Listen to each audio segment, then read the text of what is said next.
Level 1. The day everything changed. The motorcade doesn't wait for you to finish breakfast. You are 8 years old. You are eating cereal. And then the men in dark suits appear at the kitchen doorway. And nothing in your life is ever the same again. Your father won 306 electoral votes last night. You don't know what that means yet. What you know is that your dog can't go outside without a schedule. What you know is that your school friends stopped calling. What you know is that strangers stand at the end of your hallway at 3 in the morning, earpieces glowing white in the dark. The transition takes 77 days. During those 77 days, your bedroom is measured. Your internet history is reviewed. Your social media accounts are documented, flagged, preserved. Every person you have ever spoken to online is run through a database. You did not ask for any of this. You are not a candidate. You are not an official. You are a child who happens to share a last name with the most powerful man on earth. And that is enough. That is more than enough. The first morning you wake up inside 1600 Pennsylvania Avenue, there are snipers on the roof. You look up at them from the lawn. They don't look back. Level 2. The architecture of surveillance. There is a file on you. There has always been a file on you. Before your father was a senator, before he was a candidate, before the fundraisers and the handshakes and the primetime interviews, someone inside the federal government opened a document with your name at the top. Your birthday, your school records, your medical history, your psychological evaluations from the 3rd grade. The Secret Service detail assigned to you is called a PPD, Personal Protective Detail. You will have a code name. It will not be something cool. It will be something functional, chosen to avoid duplication on a radio frequency, and you will hear it spoken between 2 agents before you hear it spoken to you. You cannot drive alone. You cannot walk to a coffee shop. You cannot sit near a window in a restaurant that hasn't been swept first. You cannot date someone whose background hasn't been checked. You cannot spend a night somewhere that hasn't been pre-cleared at least 72 hours in advance. Your friends, the ones who stayed, begin to feel the friction.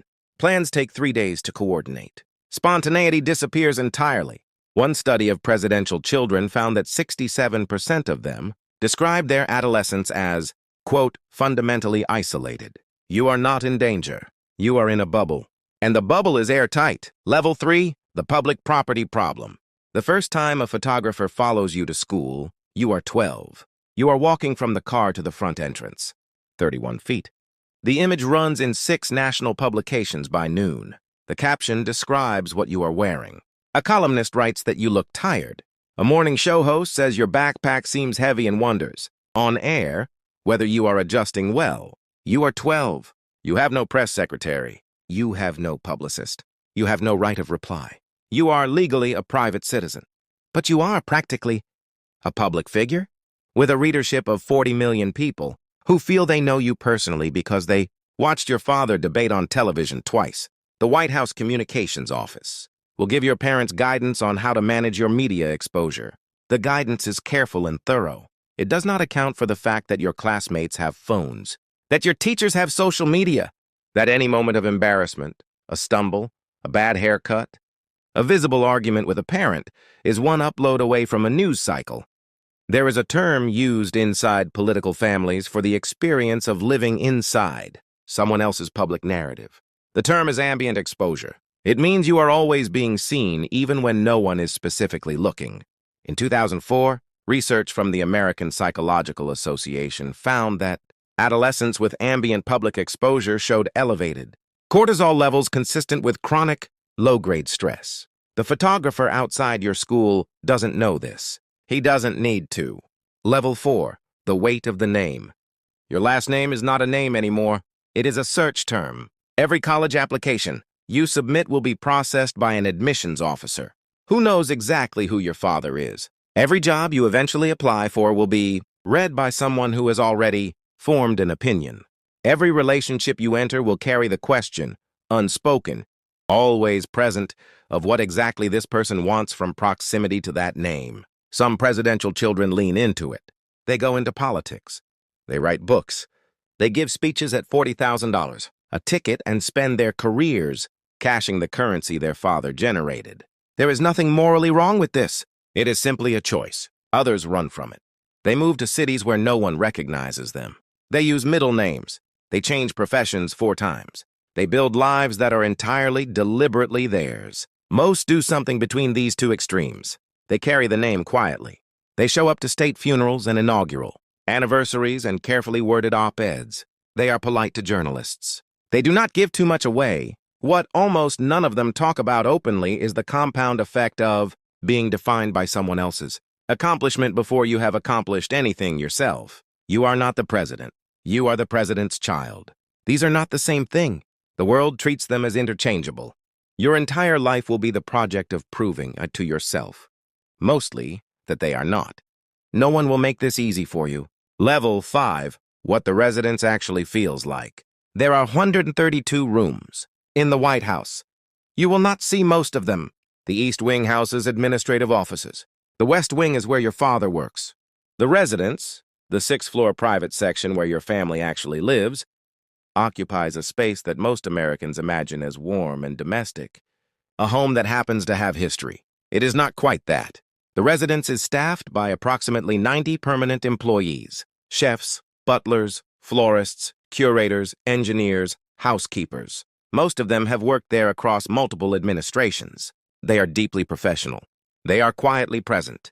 They will know your habits within 3 weeks, what you eat at midnight, how long you shower, what music you play on Saturdays.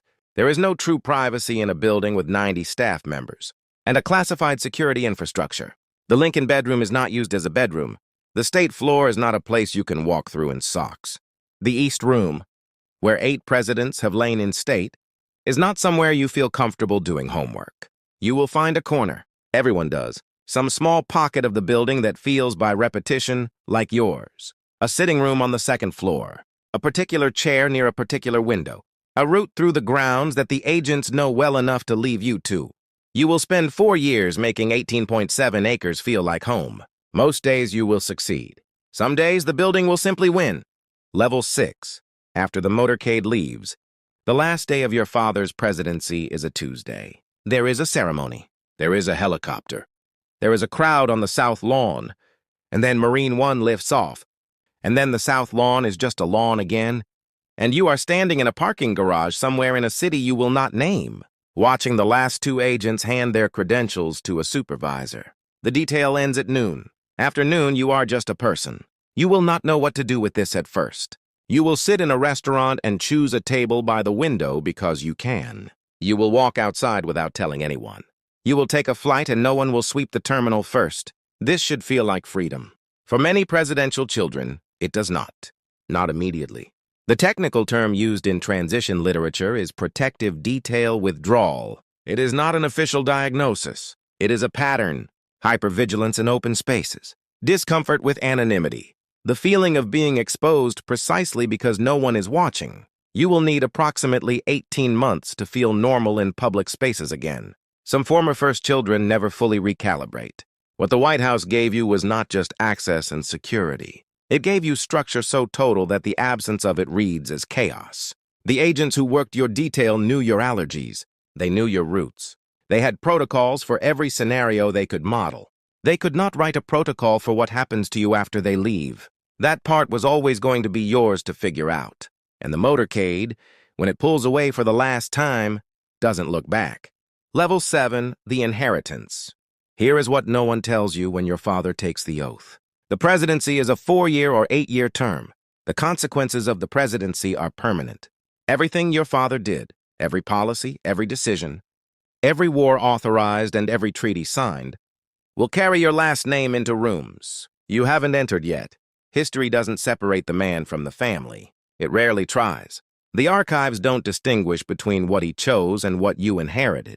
You will meet people decades from now who will tell you they voted for your father.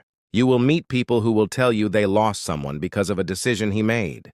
Both will look at you the same way, searching for some trace of him in your face, your voice, your posture. What they are really asking is whether you have made peace with what you come from. The honest answer is that peace is not quite the right word. What you have made is an accommodation. You carry the name. You carry the history. You carry the scrutiny and the access and the strange loneliness of a life, lived inside someone else's significance. You did not choose this, but neither did you refuse it. And on some quiet evening, years from now, when the cameras have moved on and the motorcades have found someone else to follow, You will sit somewhere ordinary and try to remember the exact morning it all started. The cereal getting cold, the men in the doorway, the snipers on the roof not looking back.